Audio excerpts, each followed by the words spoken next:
ഇപ്പോൾ നമ്മൾ ഡിസൈൻ ചെയ്ത് വെച്ചിട്ടുള്ള RCC മെമ്പറിന് ഏത് ഗ്രേഡിലുള്ള കോൺക്രീറ്റ് ആണ് ഉപയോഗിക്കുക എന്നുള്ളത് തീരുമാനിക്കേണ്ടത് സ്ട്രക്ചറൽ ഡിസൈനർ തന്നെയാണ്.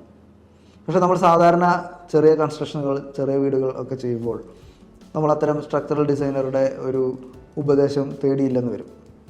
അപ്പോഴും നമ്മൾ മനസ്സിലാക്കിയിരിക്കേണ്ടുന്ന ചില കാര്യങ്ങളെക്കുറിച്ചാണ് ഞാൻ പറയാൻ ആഗ്രഹിക്കുന്നത്. അതായത് IS കോഡ് നിർദ്ദേശിക്കുന്നത് പ്രകാരം, IS കോഡ് എന്ന് പറഞ്ഞു കഴിഞ്ഞാൽ ഇന്ത്യൻ സ്റ്റാൻഡേർഡ് കോഡ് നിർദ്ദേശിക്കുന്നത് പ്രകാരം M20 മിക്സിനേക്കാൾ താഴ്ന്ന ഒരു മിക്സ് നമ്മളുടെ RCCയിൽ ഉപയോഗിക്കാൻ പാടില്ല എന്നാണ് പറയുന്നത്. എന്താണ് M20 മിക്സ്? M20 എന്ന് പറഞ്ഞു കഴിഞ്ഞാൽ മിക്സ് 20 എന്നാണ്. 20 Nm/mm² കംപ്രസീവ് സ്ട്രെങ്ത് മിനിമം നൽകുന്ന കോൺക്രീറ്റിനെയാണ് നമ്മൾ M20 മിക്സ് കോൺക്രീറ്റ് എന്ന് പറയുന്നത്. അതെങ്ങനെയാണ് ടെസ്റ്റ് ചെയ്യുന്നത്? നിങ്ങളിവിടെ കണ്ടിരിക്കും. 15 സെൻറ്റിമീറ്റർ നീളവും വീതിയും ഉയരമുള്ള ഈ ക്യൂബ് 3 ക്യൂബ് എടുത്തു കൊണ്ടുപോവുകയും അങ്ങനെ CTM എന്ന് പറയുന്ന കംപ്രസീവ് ടെസ്റ്റിംഗ് മെഷീൻ എന്ന് പറയുന്ന മെഷീനിൽ വെച്ച് ഇതിനെ കംപ്രസീവ് സ്ട്രെങ്ത് ടെസ്റ്റ് ചെയ്ത് ഈ 3 ക്യൂബും കൂടി തരുന്ന ടെസ്റ്റ് റിസൾട്ട് എന്ന് പറയുന്നത് 20 Nm/mm² കൂടുതലായിരിക്കണം. അത് ഏത് ദിവസമാണ് ടെസ്റ്റ് ചെയ്യുക? 28ാമത്തെ ദിവസമാണ് ടെസ്റ്റ് ചെയ്യുക. അതായത് സൈറ്റിൽ വെച്ച് കോൺക്രീറ്റ് നമ്മളിതുപോലെ കളക്ട് ചെയ്ത് കോമ്പാക്റ്റ് ചെയ്ത് മൗൾഡ് ചെയ്തതിന് ശേഷം 28 ദിവസത്തെ ക്യൂറിംഗ് പീരീഡിന് ശേഷം നമ്മളിതിനെ ടെസ്റ്റ് ചെയ്യുമ്പോൾ നമുക്ക് ലഭിക്കേണ്ടുന്ന കംപ്രസീവ് സ്ട്രെങ്ത് എന്ന് പറയുന്നതാണ് 20 Nm/mm² എന്ന് പറയുന്നത്. കോൺക്രീറ്റ് സ്ട്രോങ് ആവുന്നത് ഓരോ ദിവസം ചെല്ലുന്നതോറും കോൺക്രീറ്റ് സ്ട്രോങ് ആയി വരികയാണ്.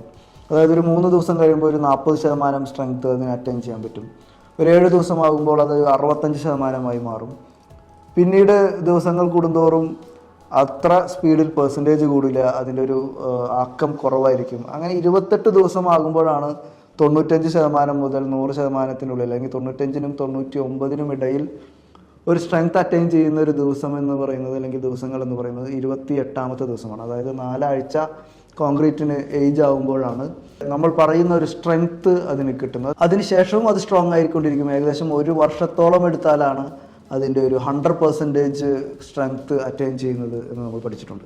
നിങ്ങളൊരു ബിൽഡിംഗ് പണിയുകയാണെങ്കിൽ അവിടെ M20 മിക്സിന് താഴെയുള്ളൊരു മിക്സ് RCCക്ക് ഒരിക്കലും തന്നെ ഉപയോഗിക്കരുത്. മറ്റു PCC പോലെയുള്ള ചെറിയ ആവശ്യങ്ങൾക്ക് അതിന് താഴെയുള്ള മിക്സുകളൊക്കെ നമുക്ക് ഉപയോഗിക്കാം. പക്ഷേ RCC കമ്പിയിട്ട് വാർക്കുന്ന ഏതൊരു പ്രതലത്തിലും ഏറ്റവും മിനിമം ഉപയോഗിക്കേണ്ടുന്ന കംപ്രസീവ് സ്ട്രെങ്ത് എന്ന് പറയുന്നത് M20 ആണ്.